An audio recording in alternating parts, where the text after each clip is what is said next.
थे मेरी फूल सी बच्ची ने, ये तो बिन माँ की बच्ची थी। मथुरापुर नामक गांव में महेंद्र का एक छोटा सा परिवार रहता था। महेंद्र के साथ उसकी माँ और उसकी सरिता रहती थी। महेंद्र बहुत ही मेहनती था। वो मजदूरी करता था। एक दिन महेंद्र के घर संतान का जन्म होने वाला था। बधाई हो अम्मा जी, लक्ष्मी हुई है।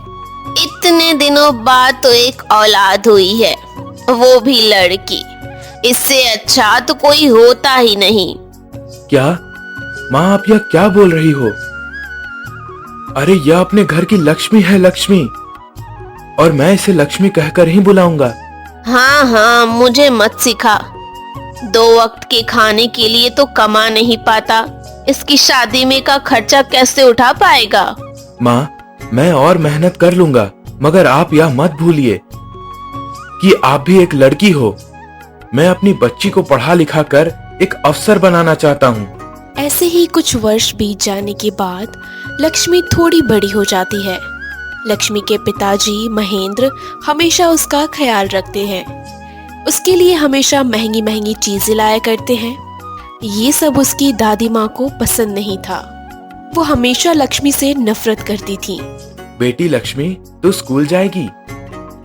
मैं तेरा बहुत अच्छे स्कूल में दाखिला करवाऊंगा। उसमें रोज पढ़ने जाना।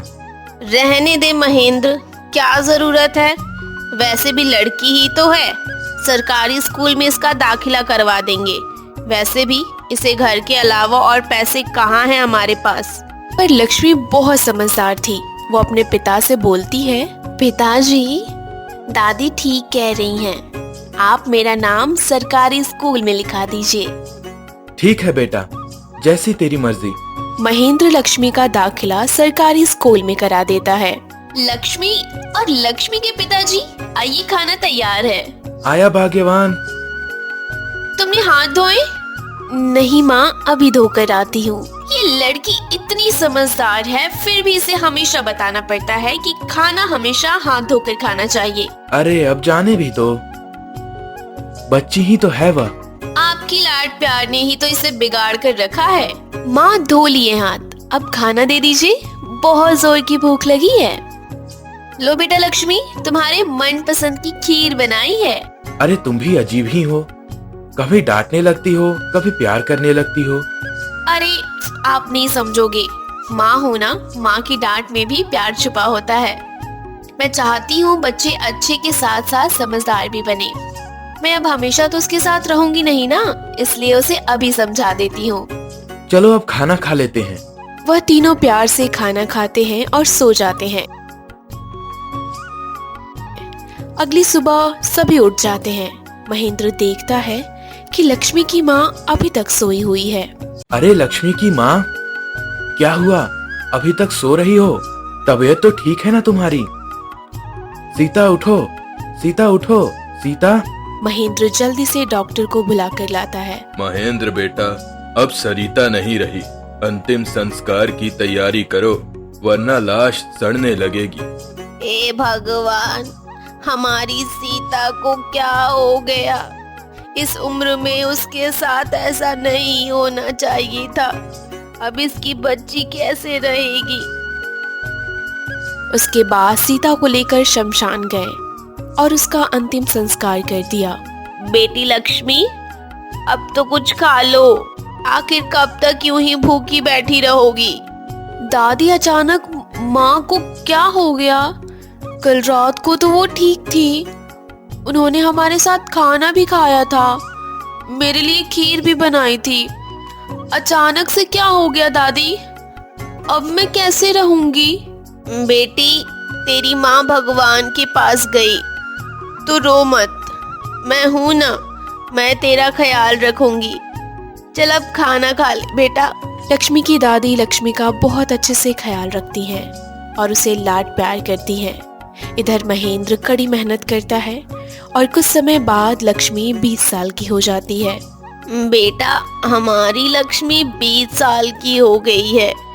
इसके लिए कहीं अच्छा लड़का देख। जी माँ, आप ठीक कह रही हो, मैं बात करता हूँ। वक्त के साथ बच्चे कब बड़े हो जाते हैं पता ही नहीं चलता। मैं इसके लिए अच्छा सा ससुराल ढूंढूं। अच्छा माँ।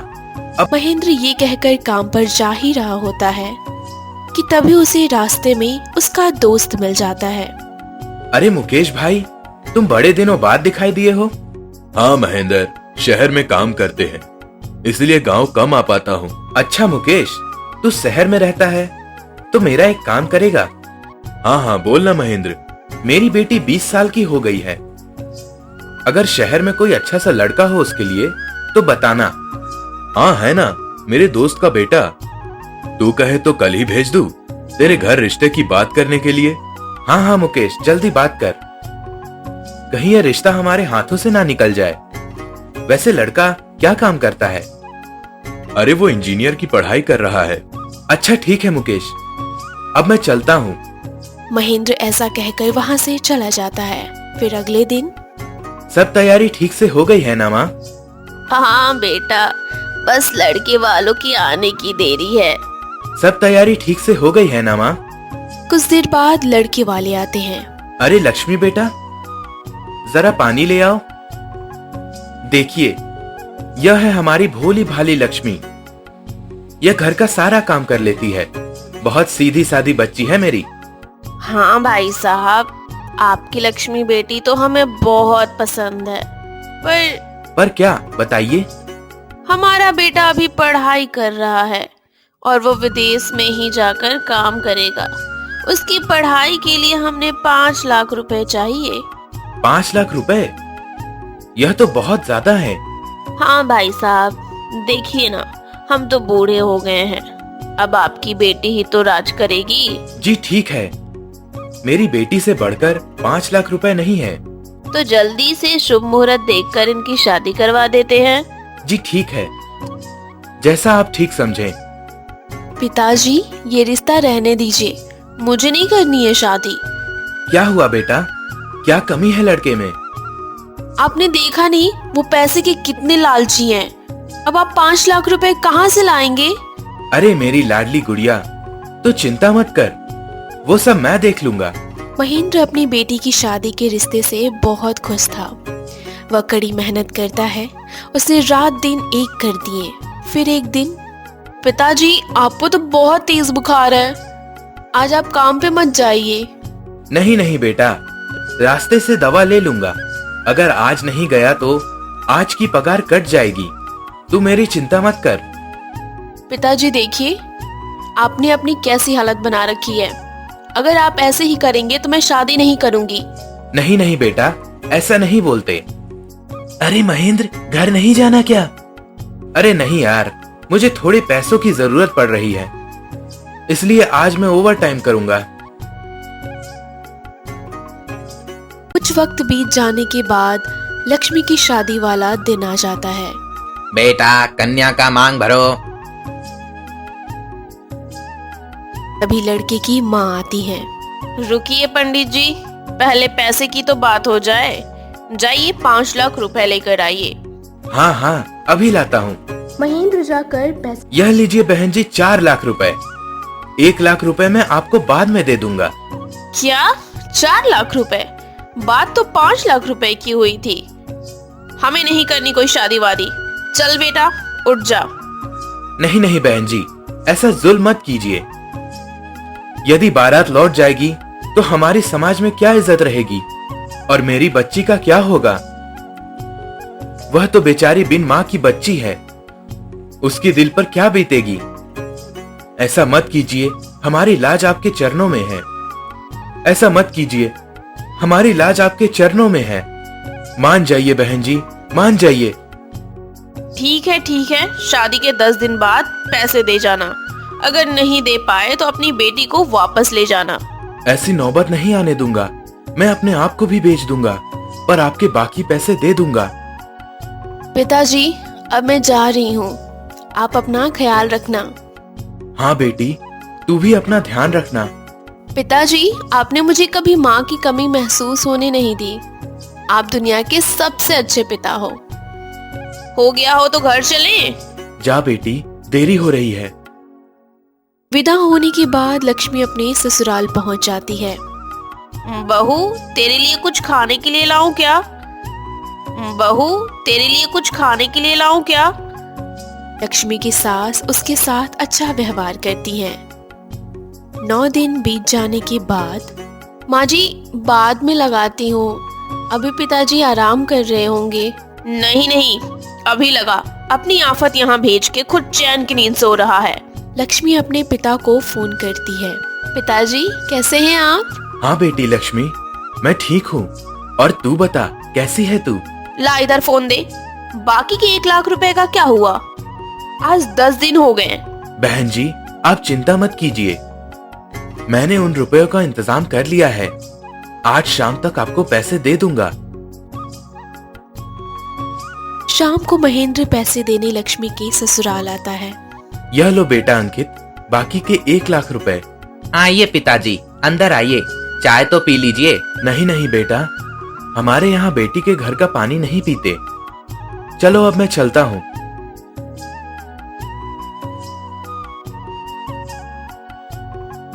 माँ, बाकी के पैसे तो मिल गए, पर मुझे एक कार भी चाहिए।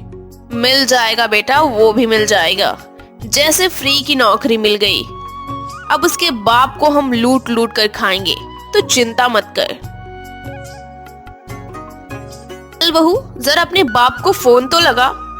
अंकित को ऑफिस जाने में देरी होती है, उसे एक कार दिलवा दे। क्या माँ जी, कार आपको तो पता है मेरे पिताजी मजदूरी करते हैं। 5 लाख रुपए तो उन्होंने बड़ी कठिनाई से इकट्ठे किए थे, अब कार कहाँ से देंगे वो? चल करमजली, तू नहीं बोलेगी तो मैं ही बोल दूंगी।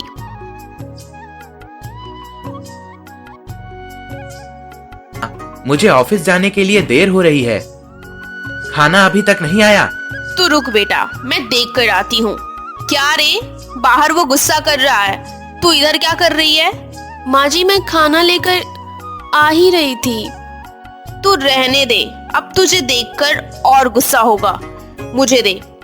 ये ले बेटा, मैंने बहू से बोला कि उसे ऑफिस जाने में देरी हो रही है, तू मुझे ही जवाब देने लगी। बोल रही है जिसे चाहिए वो ले जाए, उसके पैर नहीं टूटे हैं क्या? माँ, उसने आपसे ऐसा बोला?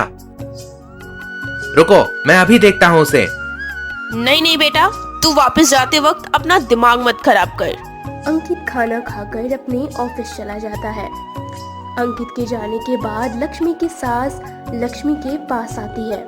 क्यों महारानी, सारा दिन बस बर्तन ही धोती रहेगी? क्या घर में और भी काम है? चल, बर्तन के बाद ये कपड़े भी धो दे।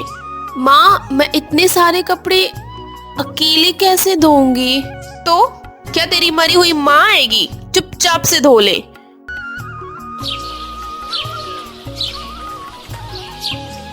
लक्ष्मी की सास दिन पर दिन उस पर बहुत अत्याचार करती है और अंकित को लक्ष्मी के खिलाफ हमेशा भड़काती रहती है।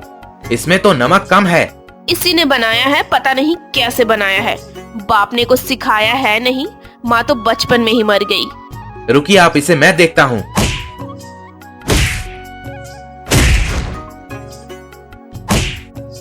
ऐसे ही कुछ दिन बीत जाते हैं और लक्ष्मी की सास लक्ष्मी पर बहुत अत्याचार करती है। फिर एक दिन दिवाली का त्योहार आता है। ओ अम्मा, आज ठीक से तैयारी कर लो, आज लक्ष्मी घर पर आएगी। कल ही रात को मेरी उससे फोन पर बात हुई थी। तभी महेंद्र का फोन आता है।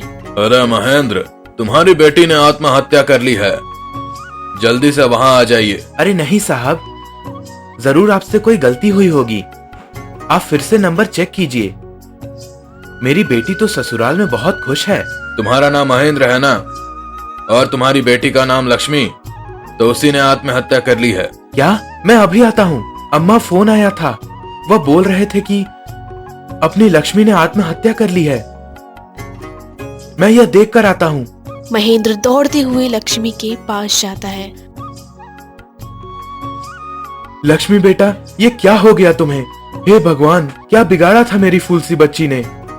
यह तो बिन माँ की बच्ची थी।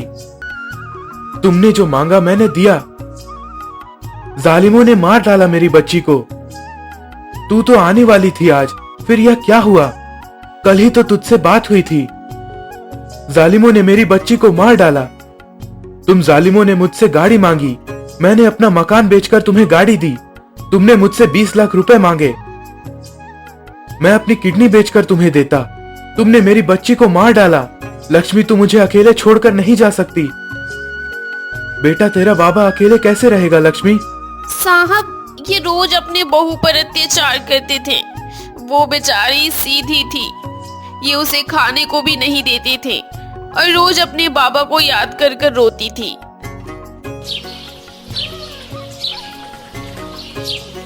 बताओ कैसे मारा उसे? साहब, हमसे बहुत बड़ी गलती हो गई, हमें माफ कर दीजिए साहब, हमें माफ कर दीजिए। ले चलो इन माँ बेटे को। जब जेल में उम्र भर लड़ेंगे तब समझ में आएगा इन लोगों को कि दहेज लेना पाप है। पुलिस अंकित और उसकी माँ को लेकर जेल चली जाती है और उनको उनकी लालच की सजा जिंदगी भर भुगतनी पड़ती है। अगर आपको हमारी ये कहानी पसंद आई हो तो और अधिक कहानियों के लिए इस वीडियो को लाइक करें, शेयर करें और हमारे चैनल को